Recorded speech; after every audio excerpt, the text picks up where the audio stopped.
بسم اللہ الرحمن الرحیم۔ کتاب ملفوظات حکیم الامت، حضرت اقدس حکیم الامت مولانا اشرف علی تھانوی رحمۃ اللہ علیہ، جلد نمبر 1۔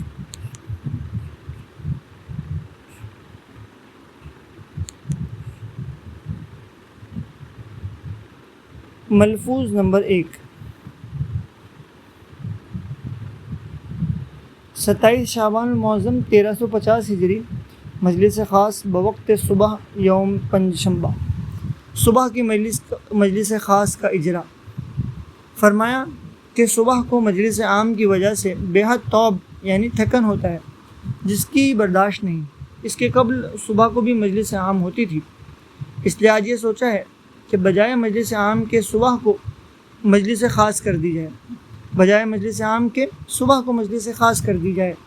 اور صورت اس کی یہ ذہن میں آئی ہے کہ جو لوگ خاص ہیں، جن میں اکثر اہل علم ہیں، وہ اگر آ کر بیٹھا کریں تو اس سے مجھ پر کوئی تعاب نہ ہوگا۔ اس کی 2 وجہ ہیں۔ ایک تو یہ کہ مجمع کم ہوگا، جب جی چاہے گا مجلس کو ختم کر دیا جائے گا۔ مجمع زائد نہ ہونے کی وجہ سے ختم کر دینے میں کوئی گرانی بھی نہ ہوگی۔ دوسرا یہ کہ جب مجلس عام نہ ہوگی تو جس روز طبیعت صاف نہ ہوگی یا جی نہ چاہے گا، بالکل ہی موقوف رکھی جائے گی اور اس کی اطلاع اس روز کر دی جایا کرے گی۔ اور کبھی کبھی عام مجلس بھی کر دی جایا کرے گی جب کہ طبیعت اچھی ہو۔ آج کل طبیعت بھی خاص نہیں، کھانسی کی وجہ سے تکلیف ہے۔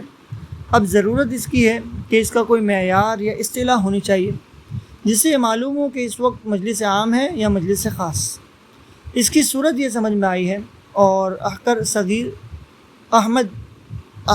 احمد کی طرف حضرت والا نے مخاطب ہو کر فرمایا کہ ان حضرات کے نام کی ایک فہرست بنا لی جائے جو مجلس خاص میں شرکت کیا کریں گے۔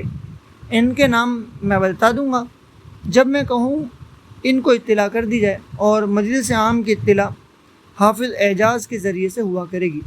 جس کی صورت یہ ہوگی کہ وہ لوگ حافظ اعجاز سے معلوم کر لیا کریں کہ تم کو اطلاع دی گئی ہے یا نہیں۔ اگر وہ کہیں کہ دی گئی ہے تب تو آ جائیں، اگر وہ کہیں نہیں دی گئی نہ آئیں۔ یہ انتظام اس وجہ سے ہے کہ کبھی بعض حضرات قیاس مال فارق پر عمل فرمائے، دوسروں کو بیٹھے دیکھ کر آ کر بیٹھنا شروع کر دیں۔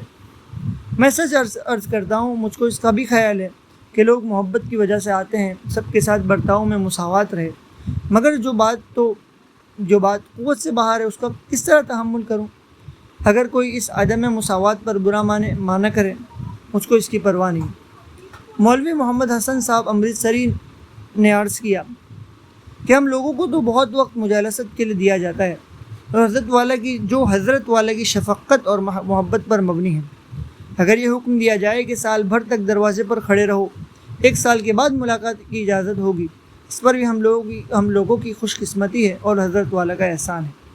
فرمایا یہ آپ کی محبت ہے، میں تو خود ہی اس قسم کی رعایت اور اس کے دقائق پیش نظر رکھتا ہوں۔ ہاں، اس کو ضرور جی چاہتا ہے کہ خدمت بھی ہوتی رہے اور کچھ وقت آرام کا بھی ملے، اور مجلس عام کی صورت میں آرام نہیں مل سکتا۔ وجہ یہ کہ اگر کسی وقت اٹھنے کو جی چاہے، مجمع کی رعایت سے نہیں اٹھ سکتا۔ نیز بعض مرتبہ مجمع کثیر ہونے کی وجہ سے تقریر میں آواز بلند ہو جاتی ہے، اور یہ امر طبعی ہے۔ جی چاہتا ہے کہ سب سنیں، جس کا اثر دیر تک دماغ پر رہتا ہے، یہ بھی ایک تکلیف ہے۔ باقی محکوم بند کر رہنے کو تو جی گوارا نہیں کرتا۔ ظہر کے بعد کا وقت عصر تک بھی مجلس کے لیے کچھ کم نہیں، کافی وقت ہے۔ فرمایا کہ مولوی صاحب یہاں پر شروع میں جس وقت آئے تھے، اس وقت سے یہ صبح کی مجلس کی رسم قائم ہو گئی۔ ان کی رعایت 2 وجہ سے دی۔ ایک تو یہ کہ ان کا تعلق مولوی صاحب سے ہے، یہ خیال ہوا کہ مولوی صاحب کہیں یہ خیال نہ کریں کہ ہمارے آدمی کے ساتھ بے التفاتی کا برتاؤ کیا۔ دوسرے، ان کو خود بھی مجھ سے محبت اور تعلق ہے، اور مجھے تو بحمداللہ سبھی کا خیال ہے، مگر اب ضعف کے سبب تحمل نہیں۔ اس کا میرے پاس کیا علاج ہے؟ فرمایا پیشتر رمضان المبارک میں یہ معمول تھا کہ حالات کا پرچہ بکس میں جو کہ مدرسے میں لگا ہے ڈالنے کی عام اجازت تھی، مگر اب تجربے سے معلوم ہوا کہ جن کو قلت مناسبت ہوتی ہے ان کے پرچوں سے بھی اذیت پہنچتی ہے۔ اس لیے اس مرتبہ یہ سمجھ میں آیا کہ جس پر کچھ روز سے عمل در آمد بھی ہے کہ ایسے لوگ پرچہ بھی نہ ڈالا کریں، مکاتبت دونوں بند رہیں، بلکہ چند روز خاموش مجلس میں بیٹھے رہیں، اور جس وقت مناسبت پیدا ہو جائے اس وقت اس قسم کا زبانی سلسلہ یا تحریری سلسلہ اختیار کریں تو مذائقہ نہیں، مگر پیشتر یعنی اس سے پہلے مناسبت پیدا کر لیں جس پر نفع کا انحصار ہے۔ اس صورت میں بھی کام ہو جائے گا اور کلفت بھی طرفین میں سے کسی کو نہ ہوگی۔ ایک حکمت یہ بھی ہے کہ کام بھی کم ہو جائے گا، اب زیادہ کام کی برداشت نہیں ضرورت کے لحاظ سے، اور بہت سے تجربوں کے بعد یہاں قواعد مرتب ہوتے ہیں۔ ان قواعد سے طرفین کی راحت رسانی مقصود ہوتی ہے، خدا نہ خواستہ حکومت تھوڑا ہی مقصود ہے۔ اور جیسا مجھے دوسروں کی اصلاح کا اہتمام ہے، اللہ تعالیٰ کا لاکھ لاکھ شکر ہے، اپنی اصلاح کا بھی خاص اہتمام ہے۔ اور صاحب کون بے فکر ہو سکتا ہے، کس کو خبر ہے کہ آخرت میں میرے ساتھ کیا معاملہ ہوگا۔ ملفوظ نمبر 2، مجلس خاص کے انتظام کی رعایت۔ احقر جامع یعنی مصنف کتاب کے حضرت کے ملفوظات کو جمع کرنے والے سے حضرت والا نے فرمایا، ان حضرات کے نام جو مجلس خاص میں شریک کیے جائیں گے درج فہرست کر لیے جائیں۔ پھر ان حضرات کے نام فرمائے جو حضرات اس وقت خانقاہ میں موجود تھے، ان کے نام لکھوا دینے کے بعد فرمایا کہ بعض حضرات فلاں فلاں آنے والے ہیں، ان کے آ جانے پر ان کے نام بھی درج فہرست کر لیے جائیں، اور روزانہ 9 ساڑھے 9 بجے صبح کو جب میں کہوں ان حضرات کو اطلاع کر دی جایا کرے۔ اس میں سہولت ہوگی کہ سب کے روزانہ نام الگ الگ لے کر نہ کہنا پڑے گا، ورنہ یہ خود ایک مستقل کام ہو جائے گا۔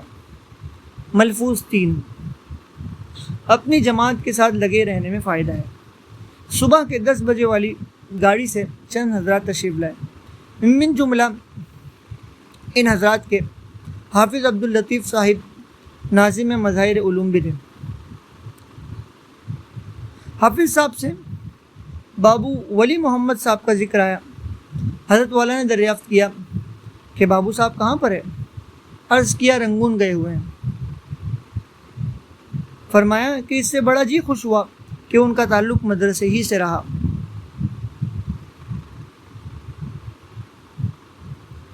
ہے بھی کام کے آدمی، اس عمر میں علم دین کا حاصل کرنا ہمت کی بات ہے۔ میں چاہتا ہوں کہ اب ان کو بابو نہ کہوں، مولوی کہوں، مگر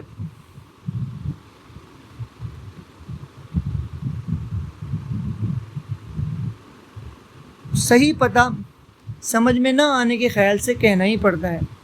بطور مزاح فرمایا کہ علم دین حاصل کر کے بھی بابو ہی رہے۔ مدرسے سے ان کا تعلق رہنا یہ بھی خدا کی بڑی رحمت ہے، اس لیے کہ جماعت سے جدا ہو کر وہ حالت ہی نہیں رہتی۔ یہ سب ملے جلے رہنے کی برکت ہوتی ہے کہ آدمی اپنے کام میں لگا رہتا ہے، اور اسی میں عافیت ہے، بڑوں کے لیے بھی اور چھوٹوں کے لیے بھی۔ یعنی جیسے چھوٹوں کو ضرورت ہے کہ بڑوں کی صحبت ہو، اسی طرح بڑوں کو ضرورت ہے کہ چھوٹوں کی صحبت ہو۔ اس پر کہ اپنی جماعت سے جدا ہو کر وہ حالت نہیں رہتی، یاد آیا کہ ہمارے حضرت مولانا محمد یعقوب صاحب رحمۃ اللہ علیہ فرمایا کرتے تھے کہ بھائی ہماری مثال روڑ کے گودام کے کاریگروں جیسی ہے۔ جب تک گودام کے اندر ہیں سب کچھ ہے، اور جہاں گودام سے باہر ہوئے نہ مستری ہیں اور نہ کاریگر، اور جہاں گودام سے باہر ہوئے نہ مستری ہیں اور نہ کاریگر ہیں، اس لیے کہ وہاں کام تو مشینیں کرتی ہیں اور وہ محض چلانے والے ہیں۔ اس لیے جب اس احاطے سے باہر ہوئے کچھ بھی نہ رہے، سب کاریگری ختم۔ اس طرح جب تک ہم اپنی جگہ